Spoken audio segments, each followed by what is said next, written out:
मराठीमध्ये आपले स्वागत। पाहूयात महत्त्वाच्या घडामोडी। छत्रपती संभाजीनगरमध्ये महायुतीत बंडखोरी।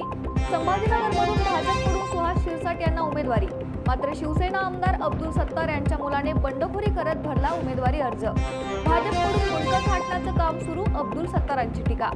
सोलापुरात मविवा आणि महायुतीमध्ये उमेदवारीवरून गोंधळ। भाजपकडून राजेंद्र राऊत यांच्या नावाची घोषणा होताच शिवसेनेचे नेते रमेश बारसकरांनी दाखल केला अर्ज, तर मविवात राष्ट्रवादीला उमेदवारी जाहीर होताच ठाकरे गटाकडून भरण्यात आला अर्ज। नाशिकमध्ये गणेश गीते निवडणूक लढवण्यावर ठाम, गणेश गीतेंनी भरला नव्याने फॉर्म। नाशिक विधान परिषद निवडणुकीमध्ये नवा ट्विस्ट। राष्ट्रवादीचे अधिकृत उमेदवार विक्रम काकडे यांनी पुणे जिल्हाधिकारी कार्यालयात दाखल केला उमेदवारी अर्ज। यावेळी राष्ट्रवादीसह भाजप नेते होते उपस्थित। अब्दुल सत्तार यांच्या मुलाने संभाजीनगरमध्ये बंडखोरी करत दाखल केला उमेदवारी अर्ज। यावरून कोण सत्तार म्हणत भाजपचे माजी आमदार संजय केणेकर यांनी सत्तार यांची उडवली खिल्ली।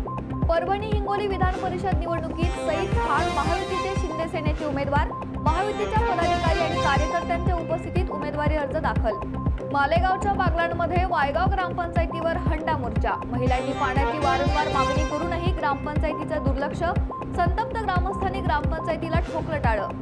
अहिल्यानगरच्या संगमनेरमधील 24 वर्षीय तरुणानं प्रसिद्धीसाठी वापरले एआयच्या मदतीनं वाढदिवसानिमित्त पंतप्रधान मुख्यमंत्र्यांचं बनावट शुभेच्छा पत्र तयार केलं। तरुणावर पोलीस ठाण्यात गुन्हा दाखल।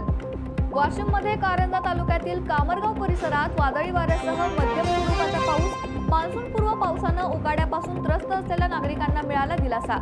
नीट घोटाळ्यातील आरोपी पीव्ही कुलकर्णीने स्वतःच्या बांधकामावर चालवला बुलडोझर। नगरपालिकेने दिला होता तोडक कारवाईचा इशारा, मात्र स्वतःहून अनधिकृत बांधकाम पाडायला केली सुरुवात। पंढरपुरात अपंग विधवा महिलेवर लैंगिक अत्याचार केल्याप्रकरणी शेख मुख्तार मोहम्मद अली बेदरेकर याला जन्मठेप। 3 वर्षांनी मिळाला पीडित महिलेला न्याय। या होत्या महत्त्वाच्या घडामोडी। पाहत रहा LS मराठी।